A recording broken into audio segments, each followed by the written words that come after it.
제가 옛날에 황당했던 게 어떤 분이 TV에서 인공지능 선풍기를 받는 거예요. 그래서 저거 물어보는 거예요. 그게 뭐냐고. 모른다고 그랬더니 아니 AI 전공하지 않으셨습니까? 어떤 가게에 보면은 계란이 있어요. 요거는 자연산입니다. 그래서 20%가 비쌉니다. 자연산 아닌 계란도 있나. 인공지능을 잘 못 쓰는 회사의 티피컬한 타입은 뭐냐면은 인공지능을 인간과 같은 수준의 범용 AI가 가능하다고 생각하죠. 회장의 오너가. 저는 이제 어떻게까지 얘기하냐면은 인공지능은 극약이다. 인공지능을 잘못 적용하면 회사 전체가 흔들흔들해요, 사실. 여러분 안녕하십니까, 최지용 교수입니다. 오늘은 제가 이 책 저도 2번 읽었습니다. 비즈니스 전략을 위한 AI 인사이트에 대한 이야기인데요. 기본적으로 AI에 대한 히스토리, 그리고 AI에 대한 알고리즘에 대한 이야기, 그리고 그거에 대한 기업들에 대한 적용, 그리고 AI에 대한 한계나 비전에 대한 이야기를 하고 있습니다. 제가 정말 뵙기 어려운 이현수 사장님 보시고, 제가 우리 사장님은 예전에 삼성전자에 계실 때 제가 인사를 드린 적이 있고요. 그리고 이 SKT에서 ICT 총괄 사장을 지내셨고, 어떻게 보면 AI 1세대로서 평생을 AI의 어떤 서비스를 위해서 헌신하신 분인데, 일단 개인 소개부터 먼저 한번 좀 해주시죠. 네. 저는 지금 소개받은 것처럼 거의 커리어 전부가 컴퓨터, 또 IT, 플러스 비즈니스 그쪽을 주로 많이 수행해 왔습니다. 제가 미국에서 학위를 받고 1985년에 뉴욕 북쪽에 있는 IBM 왓슨 연구소에 들어가서 AI 연구소로 들어갔습니다. 그래서 주로 한 거는 이제 AI, 또 지식 기반 시스템, 또 비즈니스 프로세스에 관련된 그런 모델링, 플래닝, 스케줄링 이런 쪽을 주로 했고, 그 다음에는 이제 2005년에 삼성전자로 가서 소프트웨어 센터장을 맡았고요. 그 다음에 2008년에 그 당시에는 이제 스마트폰이 태동되는 그런 시기였습니다. 그래서 노키아가 조금 이제 페이드아웃 하면서 애플의 아이폰이 이제 소개됐죠. 그래서 삼성도 이런 스마트폰 시대를 대비하기 위해서 미디어 솔루션 센터를 설립했는데, 제가 초대 센터장을 맡아서 여러 사업바와 같이 갤럭시 폰을 비롯한 그 삼성 디바이스에 들어가는 소프트웨어, 플랫폼, 또 글로벌 컨텐츠 서비스 업무를 총괄했습니다. 그리고 이제 그 뒤에 SK그룹에서 SKCNC에서 사장으로서 사업을 리드했고요. 그 후에는 SK텔레콤에서 ICT 사업 총괄을 맡아서 수행을 했었습니다. 그 AI 1세대이시잖아요. 네, 그런 셈이죠. 그러니까 이제 서울대학교에서 전자공학을 하셨고, 그 다음에 카이스트에서 또 전자공학을 하셨고, 노스웨스턴에서 이제 인공지능을 계속 거의 평생 뭐 인공지능만 하셨다고 보셔도 그렇게 볼 수 있죠. 사실은 제가 이제 인공지능에 문외하긴 하지만 오늘 이 책을 읽고 제가 여러 가지 여쭤보려고 했습니다. 사실 책을 이렇게 쓰시면 제가 제일 처음에 여쭙는 게 도대체 이 책 왜 쓰셨어요? 뭐 이런 얘기를 간단하게 묻는데, 그 전에 넷플릭스 인사이트라고 하는 책도 쓰셨더라고요. 저는 또 그 책을 아주 감동 있게 읽었는데, 어떻게 보면 인공지능을 하셨으니까, 야, 인공지능이 너무 좋아. 인공지능은 뭐 정말 뭐든지 할 수 있어. 막 이렇게 얘기를 해야 맞는데. 그렇게 하고 싶죠. 책의 내용에 보시면 인공지능의 겨울에 대한 이야기를 하셨어요. 그래서 뭐 1차, 2차, 3차. 그 인공지능의 겨울에 대한 이야기를 좀 한번 좀 해주시죠. 인공지능의 역사를 보면은 1956년에 미국 그 다트머스 대학 여름에 거기 이제 그 당시에 대가들이 다 모였죠. 각 분야에 우리 인공지능이라는 걸 해야 되겠다. 근데 그때 처음으로 이제 AI라는 말을 썼습니다. 그때 이제 록펠러 재단에 그 컨퍼런스를 하기 위한 돈이 필요한데 그거를 프로포저를 냈는데 뭐 목적이 있어야 될 거 아닙니까? 그래서 우리가 AI를 할 겁니다. 그분들이 AI라는 말을 처음. 그래서 그 사람들이 이 소위 다트머스 워크숍을 할 때만 해도 10년 내에 완전히 지능적인 기계 개발이 가능하다. 이렇게 이야기했고, 또 노벨상을 받은 홉 사이먼은 사람이 할 수 있는 모든 일을 기계가 하는 게 20년 안에 가능하다. 이렇게 했죠. 뭐 마빈 미스키도 마찬가지고요. 아마 그게 역사적으로 보면은 AI를 가능성을 과장해서 발표한 첫 사례일 겁니다. 그때 당시에는 과장이라고 생각하지 안 했죠. 정말로 믿었어요. 그분들 이렇게 제가 페이퍼나 쓴 글을 메모를 보면 뭐 열정이 대단했습니다. 우리가 정말로 인간과 맞먹는 기계를 만들 수 있다, 이제. 그 뭐 10년, 20년 안에. 예. 1956년부터 한 70년대 중반까지가 한 20년 동안에 우리가 소위 말하는 AI 여름이 아니고 예. AI 황금 시대입니다. 처음서부터 네. 그냥. 그때는 프로포절에 무조건 펀딩 다 됐어요. 좋은 시대였네요. 좋은 시대였죠. 그리고 그 사람들이 말씀드린 것처럼 열정과 희망이 뭐 대단한 거죠. 그러니까 70년대 중반까지는 그랬는데 그 다음에 AI 겨울이 2번 왔습니다. 근데 그 패턴이 예. 똑같아요. AI 겨울이 오는 패턴. 예. 우리는 이제 가을에 낙엽이 떨어지면 겨울이 온다고 얘기하는데 예. 여기는 그 패턴이 이런 대가들, AI 연구자들이 새로운 아이디어를 내요. 그래서 뭐 이러이러한 결과가 나올 거다. 그럼 막 흥분을 시켜요. 예. 정부 기관, 미디어 뭐 등등. 그러면 획기적인 혁신을 담보하는 예. 그런 그 프로젝트가 등장합니다. 예. 그리고 미디어 뉴스가 막 퍼날라요. 예. 그렇죠. 네. 뭐 지금도 마찬가지죠. 그리고 이제 정부나 그 벤처 캐피탈리스트로부터 이제 뭐 자금이 어마어마하게 오죠. 그런데 몇 년 뒤에 결과를 보면 약속한 결과가 안 나와요. 그러면은 굉장히 실망하는 거죠. 정부 그 기관에서 펀딩을 끊고 많은 스타트업들이 문을 닫고 많은 AI 전문가들이 잘리고 이렇게 되는 거죠. 지금하고 별로 다르지 않네요? 똑같습니다. 예. 그래서 그렇게 되는 게 AI 겨울인데 조금 구체적으로 더 말씀을 드리면은 첫 번째 겨울은 한 74년부터 1980년 한 6, 7년 동안 일어난 건데 아까 말씀드린 대로 그때는 뭐 AI 하면 펀딩 무조건 됐습니다. 미국도 그렇고 영국도 그랬고. 근데 그때 주로 대상은 기계 번역이었습니다. 컴퓨터가 번역하는 거. 예. 그 이면에는 뭐가 있었냐면 이때가 냉전 시대거든요. 그러니까 러시아의 모든 다큐멘터리를 영어로 번역해라. 달파가 국방성 아닙니까? 미국 국방성 이제 연구 펀딩 에이전시인데 무조건 펀딩했죠. 그다음에 신경망, 네. 뉴런. 그것도 펀딩을 했고요. 그런데 딱 보니까 결과가 형편없거든요. 야, 이거를 통역 기계라고 만들었어? 그리고 인공신경망 어디 써먹겠어? 그래갖고 완전히 다 끊었어요. 그게 1980년대까지 계속이 됩니다. 근데 제가 AI를 하는 분들한테 AI 히스토리를 잘 알아야 된다. 예. 특히 AI의 역사 중에 흑역사, 아픈 점, 그걸 알아야지 지금 그런 거를 되풀이 안 한다. 그렇죠. 예를 들어서 1차 AI 겨울에서 얻는 레슨은 뭐냐면은 그 원인을 우리가 보면 좀 배울 점이 있는데 초기에 많은 AI 시스템을 인간적으로 생각하는 그런 프로세스, 그런 접근을 하면 돼. 사실 그게 아까 1956년에 달트머스 워크숍에서 AI를 하는 사람들이 내거는 겁니다. 예. 그때 AI를 뭐라고 정의했냐면은 인간이 하는 지능이나 생각은 기본적으로 자세하게 기술할 수 있으므로 이거를 컴퓨터에 넣어서 시뮬레이션 하면은 인간과 맞먹는 그런 기계를 만들 수 있다. 그 틀린 얘기죠, 사실은요. 사장님께서 얘기하시는 과대 포장에 대한. 그렇죠. 근데 그때는 정말 믿었어요, 이 사람들이. 존 맥칼시나 뭐 이런 사람들이. 다음에 계속되는 AI 연구자들은 그거를 아주 맹신을 했습니다. 그러니까 무슨 AI 문제든지 사람이 하는 대로 따라하면 돼. 소위 사람을 한번 흉내내면은 그게 멋있는 AI 기계가 될 거야. 그리고 그렇게 했어요. 인간적으로 생각하는 접근 방법을 자꾸 생각을 했어요. 근데 이제 문제는 뭐냐면은 그 당시에 AI 연구는 대학교 실험실에서 많이 수행됐습니다. 그러니까 복잡한 현실을 좀 애써 외면했어요. 그 실험실에서 랜덤 넘버 제너레이션하고 데이터도 만들고. 근데 그게 현실에서는 안 먹히잖아요. 그냥 인간이 수행하는 방법을 복제하면 된다는데 실제로 그렇게 안 했어요. 생각의 개념을 인간이 생각한 거를 모방하는 기계가 AI다. 근데 실제로 그렇게 못했거든요. 근데 말은 그렇게 했어요. 그래서 그게 실패한 큰 원인 중에 하나입니다. 인간의 생각은 굉장히 복잡한데 실제로는 굉장히 간단한 모델을 만들어서 실험실에만 했거든요.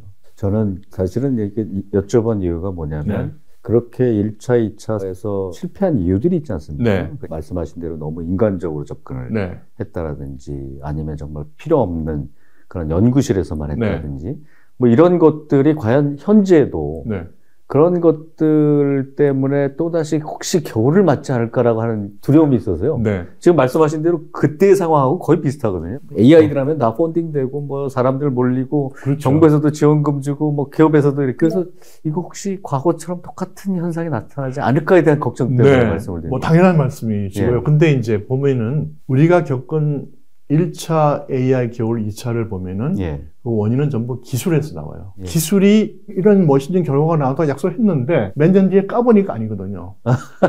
근데 이제 요새는 단지 기술이 아니고 비즈니스 측면에서 보기 때문에 예. 조금 그게 틀릴 수는 있습니다. 과거에는 기술 위주로 다 서술을 했고 지금은 어플리케이션이나 비즈니스를 위해서. 네.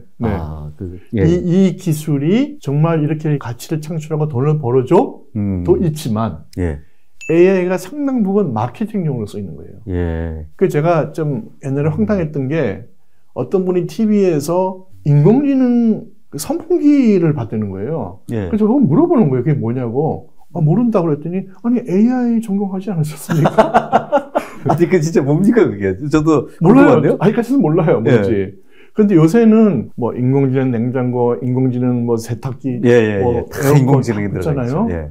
근데 지금 하는 거 보면 물론 인공지능 기술을 써서 조금 개선한 것도 있지만 내부를 보면 다 컨트롤 티어리라는 그런 게 많이 있거든요. 대부분. 근데 마케팅용으로 많이 도움이 되는 거예요. 예를 들어서 이런 거 제가 이제 책에도 그런 걸 썼는데 어떤 가게에 보면은 계란이 있어요. 근데 요거는 자연산입니다. 그래서 20%가 비쌉니다. 자연산 아닌 계란도 있나?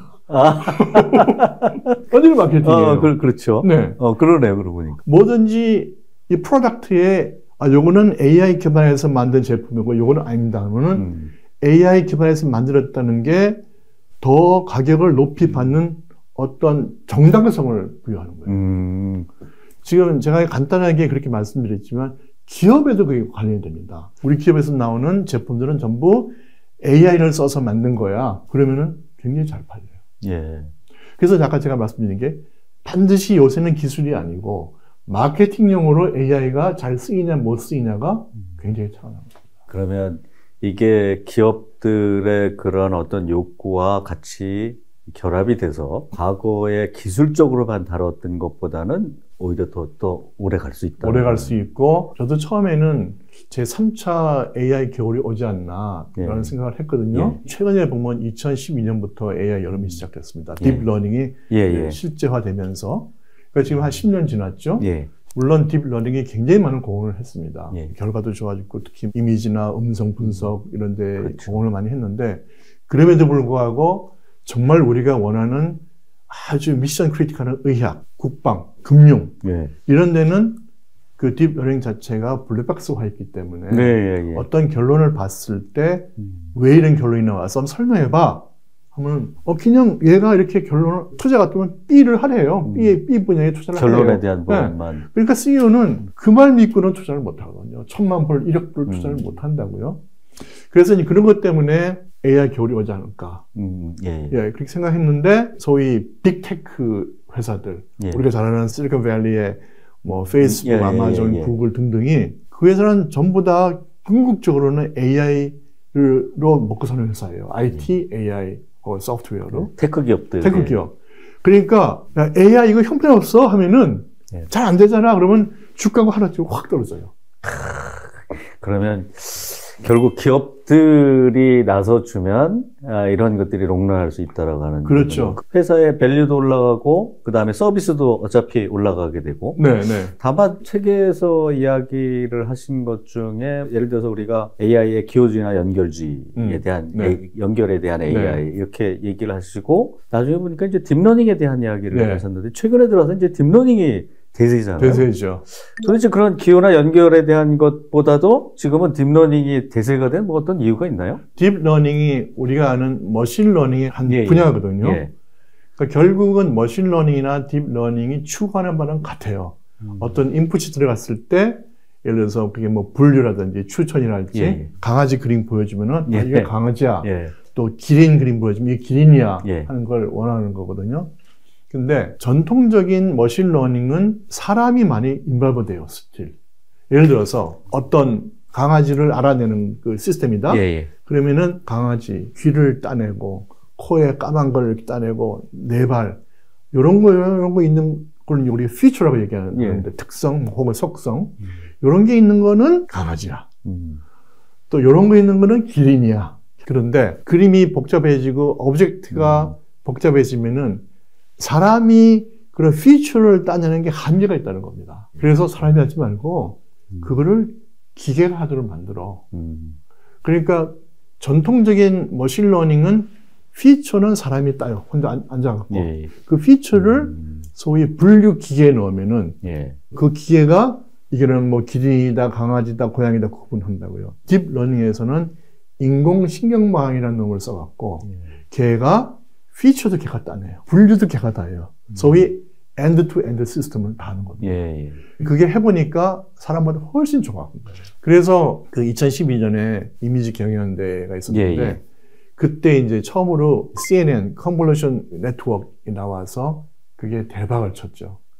많은 그 이미지 인풋을 넣었을 때 에러율이 전에보다 한 10%가 떨어졌어요. 1% 떨어지기 어려운 거예요. 10%가 뚝 떨어집니다. 그게 CNN이라는 컨볼루션 네트워크를 썼고 그 다음에 대규모 병렬 처리 시스템을 썼어요. 그 다음부터는 뭐 완전히 딥러닝이 완전히 대세가 됐고 AI 그러면 무조건 딥러닝이에요. 예. 네. 그럼 그게 2012년에 그런 알고리즘에 대한 어떤 개발로 시작이 돼서 지금은 이제 딥러닝이 네. 대세가 돼 있는. 네. 야, 이게 어떻게 보면 어떤 하나의 혁신에 대한 부분이 네. 기술과 서비스를 이렇게 확 몰고 가는 그런 역할을 하네요. 네. 그 손정희 회장께서 예전에 네. 제가 이런 걸 딱 보고 난 다음에 손정희 회장의 얘기가 맞았나? 기업은 두 가지로 나누는데 AI가 있는 기업과 네. AI가 없는 기업. 네. 뭐 이런 식으로 이렇게 얘기를 하셨더라고요. 그럼 네. 뭐 지금 모든 분야에서 저는 AI가 들어가는데. 저도 사실은요, 그분이 2018년경인가 예. 한국 오셨어요. 예, 맞습니다. 그래서 비행기를 내리자마자 기자들이랑 인터뷰를 하는데 예. 한국이 뭘 해야 됩니까? 그랬더니 그분이 첫째도 AI, 아, 둘째도, 예, 기억납니다. 셋째도 AI 해야 된다. AI 세 네. 번씩 얘기하셨다. 거기까지는 좋았는데 예. 제가 좀 놀랬던 거는 싱귤레리티를 맞이하면은 빅데이터 같은 걸 분석을 해서 인간의 지성으로서는 생각할 수 없는 거를 아이디어와 지혜가 만들어진다. 그 이야기도 저도 그 기억을 언뜻 네. 하는데 그거는 사장님 생각하고 완전히 반대죠. 네, 반대. 예. 그래서 인류에 공헌하는 소위 초지성, 슈퍼 인텔리전스 또 탄생하게 될 거다. 저는 그 얘기가 막 첫 번째 겨울에 그런 교수님들이 하신 얘기하고 거의 비슷한 느낌. 네. 예. 저는 그분의 이런 의견은 완전히 동의하지 않습니다. 예. 그러니까 그분은 이렇게 말씀하신 이면에는 범용 AI가 가능해. 이걸 기재에 깔고 말씀하신 거예요. 그 전에 페퍼를 인공지능 로봇을 네. 통해서 그런 것들을 실현하시려고 했는데 실패했죠. 예, 실패했죠. 그래서 저는 그분이나 일론 머스크나 예. 같은 동급이라고 봅니다. 동급이라는 거는 나쁘다는 의미가 아니고요. 예. 철저하게 비즈니스 마케팅 오리엔티드입니다. 그분들은 사업을 하시는 분들이니까 일단 회사의 밸류나 아까 말씀하신 마케팅 용어로 충분히 쓸 수 있다. 네네네. 그래서 저는 그분이 인공지능이 있는 회사와 없는 회사를 앞으로는 나뉜다 말씀하셨잖아요. 그 말을 저는 어떻게 표현하고 싶냐면 인공지능을 잘 쓰는 회사와 잘 못 쓰는 회사로 나뉜다. 왜냐면 인공지능이라는 거는 널려 있으니까. 마치 뭐 길거리에 돌처럼. 그러면 우리가 산에서 돌을 그거 해갖고 비석을 잘 만들 수도 있고 못 만들 수도 있지 않습니까? 조각을. 그렇죠. 저는 그래서 인공지능을 있는 회사, 없는 회사로 나뉘는 게 아니고 잘 쓰는 회사와 못 쓰는 회사로 결국 인공지능은 모두가 다 쓰지만 예.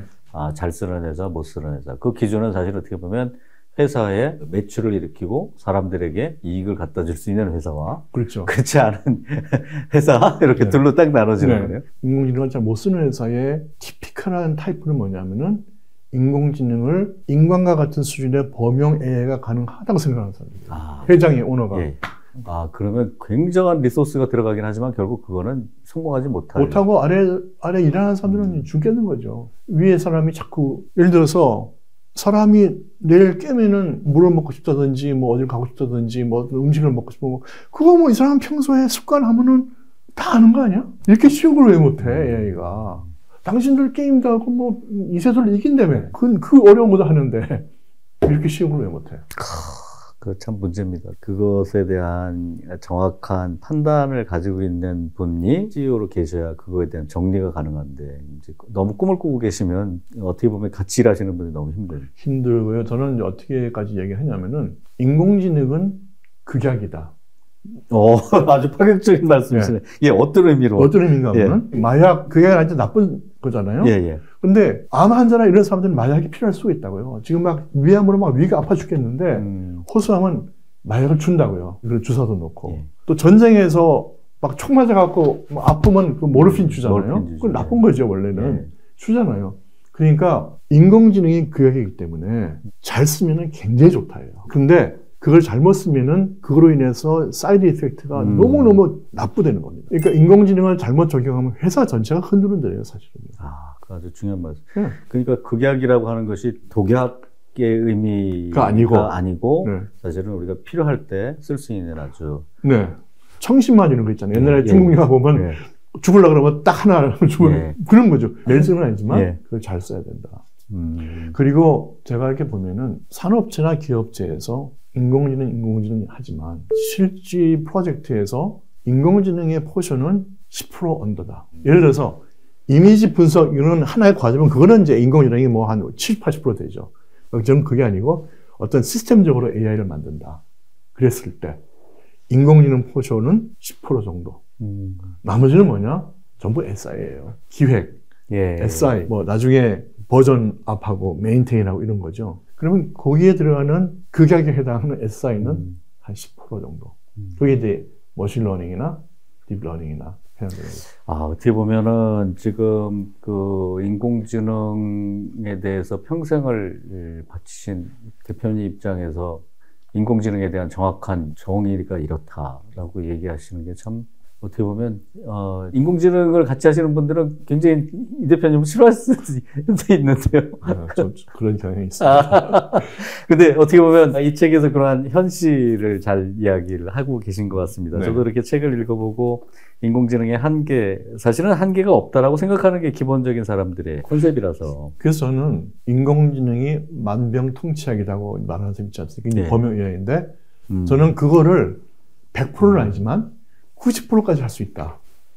인간과의 협업을 통해서. 제가 그걸 한번 여쭤보겠습니다. 그러니까 범용 AI라는 거는 인간의 진료가 맞먹는 거거든요. 근데 실제로 저번 AI는 그렇게 못한다고요. 그러면 인간의 지능에 맞먹는 거는 사람이 하자 그거예요. 그러니까 원래 컴퓨터라고 하는 것은 반복적인 일에 대해서 굉장히 탁월한. 원래 이제 컴퓨터의 태생이 그러니까요. 그래서 이 지금 말씀하신 좁은 의미의 AI에 대해서는 사실은 굉장히 효율적일 수 있다. 그래서 제가 CES에 이렇게 갔더니 그 존 디어에서 이렇게 풀에 약을 주고 물을 뿌리는데 인공지능적으로 이렇게 딥러닝을 해서 탁탁 그 부분만 이렇게 주는 걸 보고 제가 너무 놀랐던 게 자원에 대한 절약, 그 다음에 환경에 대한 그런. 이거 완전 ESG에 대한 이야기. 완전히 그거죠. 과거에는 그냥 제초제를 그냥 모두 토양에다 다 뿌린 게 아니라 지금은 풀에 있는 데만 붓고 물도 사실은 그냥 쫙 하는 게 아니라 그 부분만 딱 주는 거 보고 야, 인공지능이 정말 너무 큰 일을 하는구나. 그게 스탠퍼드에 있는 대학생 2명이 머신러닝, 컴퓨터 비전, 로보틱스 세 개 기술을 사용해서 C&Spray라는 기계를 만들었어요. 그래서 이제 정밀 기계의 하나 대표적인 예로 지금 꼽히고 그래서 그게 지금 말씀하신 그거거든요. 미국의 그 광활한 옥수수밭이나 목화밭을 지금까지는 일조로 농약을 뿌렸다고요. 그러니까 멀쩡한 농작물도 농약을 맞는 거예요. 그렇죠. 그러니까 농약에 웨이스트가 많고 돈이 많고 토양도 오염되고. 토양도 오염되고. 그래서 이제 이 친구들이 선택적으로 뿌리자. 잡초에만 뿌리자. 근데 쭉 그 친구들이 개발한 걸 보면은 그게 굉장히 힘들어요. 이게 한 20km의 속도로 트랙터가 움직입니다. 그 움직이면서 카메라로 찍어서 그거를 이미지 분석을 해서 빠른 시간 내에. 그러면 쫙 가다가 이쪽 로봇이면 이쪽 로봇을 가갖고 여기서 뿌리는 거거든요. 사실 그런 것들은 그 기계 자체 내에서도 이렇게 가능한 건데. 제가 예를 들어서 이제 좁은 AI에 있어서는 그런 것들이 가능하다. 그 다음에 아까 이세돌 말씀하셨고. 근데 예를 들어서 법률 서비스를 하나 얘기하셨더라고요. 그러니까 엄청나게 많은 법률에 대한 판례나 법 조항 이런 것들을 AI가 파악을 하고 하물며 계약서 같은 것도 법률 조항도 파악을 하고 그건 제가 보기에 이렇게 뭐 딥러닝이나 아니면 뭐 어떤 그 워드에 대한 검색으로서 충분히 가능할 것 같다. 네. 근데 이게 좁은 AI냐라면 법이라고 하는 것이 약간의 어떤 미세적인 부분에 있어서도 네. 작용을 하기 때문에 네. 네. 이런 것들도 가능할까? 해서 혹시 그게 어떤 사람의 개입이 필요한 거 아닌가? 이런 생각은 좀 해봤습니다. 네. 그거 아주 맞는 말씀인데요. 그러니까 사람의 개입이 필요하다는 것을 다른 말로 표현하면은 인공지능이 완전하지 않다는 말씀이거든요. 예, 예. 완전하면 지가 다 하지, 예, AI가. 뭐 채용도 마찬가지인데, 채용을 하자면은 뭐 효율적이고 공정성도 기해야 되고, 그렇지만 데이터를 바탕으로 그런 걸 하기 때문에 역설적으로 편향된 데이터를 넣어주면은 편향된 결과가 나오거든요. 이제 그런 거는 사람이 인발부를 해야죠. 아까 법률도 마찬가지인데 AI가 감성적인 건 타치를 못 하잖아요. 법률이나 혹은 채용도 다 그게 사람을 다루는 거잖아요. 채용도 사람을 하야하는 거고 법률도 클라이언트를 다루는 거고 그러면은 기술이 기계가 AI가 타치 못하는 부분이 굉장히 있다고요. 법률 같으면 이제 변호사라든지 채용되는 인사과에 있는 그런 사람이 타치를 해야죠. 오랜 경험을. 그래서 그것도 저는 협업이라고 보는데 결국은 인간이 범용 AI에 대한 꿈이 있거든요. 근데 현실은 범용 AI는 존재하지 않아요. 좁은 AI밖에 없어요. 그러면은 좁은 AI를 가지고 범용 AI 비스름하게 하려면 결국은 사람이 갭을 담당해줘야 되는 거거든요. 그러니까 아까 말씀하신 인공지능과 인간의 협업에 대한 이야기를 하셨는데 그 책 내용에 보면 아마존이 인공지능을 채택을 했다가 사실은 협업에 대한 생각을 했는데 제가 그 예전에 중국에서요 2,000명의 은행원을 뽑는데 30-40만 명이 왔다는 거예요. 아니 30-40만 명에 대한 서류를 어떻게 검토를 하지? 그랬는데 아마존이라고 하는 회사도 만만치 않은 회사인데 인공지능을 버렸다는 겁니다. 거기 이렇게 내용을 보니까 인공지능을 처음 썼다가 전체적으로 버린 건 아니고요. 이제 아마존이 AI 채용 시스템을 이제 개발을 했는데 워낙에 10,000개, 10만 개씩 이력서가 들어오니까 그거를 사람이 핸들할 수 있는 정도로 숫자를 줄여야 돼요. 스크리닝을 해야 되거든요. 이제 그걸 위해서 인공지능을 써갖고 채용 시스템을 개발을 한 거죠. 왜냐하면 인공지능을 쓰면 이제 효율적이고 빠르고 뭐 정확하고 하니까. 일단 정리가 돼야 돼요. 정리가 되니까. 그래서 2014년에 스크리닝을 위한 AI 시스템을 만들었어요. 거기는 한 머신러닝, 한 500개의 머신러닝 모델도 들어가고 했어요. 그래서 이제 그 시스템을 베타 테스트를 위해서 돌려봤어요. 그랬더니 여기저기서 불평등이 나오는 거예요. 뭐냐면은 여성들 지원자들이 영 형편없는 점수를 받고 다 스크린 나가버리고 그럼 뭐 남성들만 주로 뽑힌다고요? 그래서 예를 들어서 뭐 이력서에 뭐 여성이라는 단어 혹은 뭐 여자 대학 그럼 그건 다 아웃이에요. 그 스크린을 잘못한 거네요. 잘못한 거죠. 그래서 왜 그런가 봤더니 이 개발자 스크리닝을 위한 그 시스템을 만들었는데 그 모델을 훈련시키는 데이터가 필요하지 않습니까? 그 데이터가 지난 10년 동안에 개발자의 데이터를 넣었다는 거예요, 이력서. 그런데 대부분 남자였다는 겁니다.